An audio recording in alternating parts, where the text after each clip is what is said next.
the redistricting did an amazing thing in the state of Virginia. Of the 100 seats or so, about 40%, 40 of them have incumbents running against each other. And if I've read it correctly, you're in the same district as former House Speaker Fillercorn. Is that correct? Mm-hmm, that is correct. Have you talked to her? Let me just. Have you talked to her? Go ahead. And is she going to? What's going to happen? Are you guys going to run against each other? What's going to happen there? Well, I have said to anybody who's asked me that I am not moving, and I am prepared to run this year if elections are going to be this year for this seat, and we'll be prepared to run next year if elections are next year. And also the big news in the Virginia Democratic Party in Virginia is that the delegates for the House removed Ms. Eileen Fillercorn? I never say her name correct. Eileen Fillercorn, whatever it is. They removed her as Speaker or the leader of the party. Did you vote to remove her?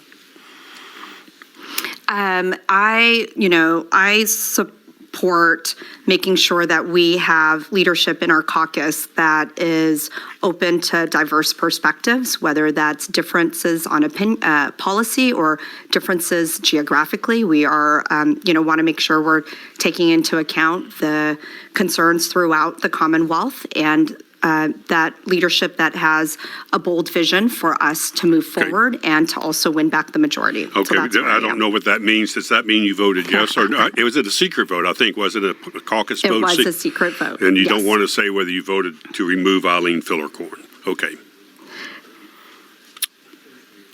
There is a stunned silence on both sides of the microphone here, so Why I guess not? you're not going to respond. When you talk about diversity, the person who led the move to remove Eileen Fillercorn was Delegate Don Scott Jr., and he's from Portsmouth. Is that what you mean when you say you're looking for diversity in the leadership? You don't want all the leadership to be from, well, Northern Virginia? I think it's important for our leadership to represent and to take into account the needs of folks throughout the Commonwealth. And that's an individual leader could come from Northern Virginia or from a different part of the state. But the importance is that they're listening to voices throughout Virginia and listening to voices within the caucus throughout Virginia. And that's something that I considered. And I did ask you, have you spoken directly to Eileen Fillercorn? About the I have. And what did she tell you? Redistricting piece, that was your question. And what did she I think she told me she wasn't at that point planning on moving either. Interesting. We're talking with Kathy Tran, who's a member of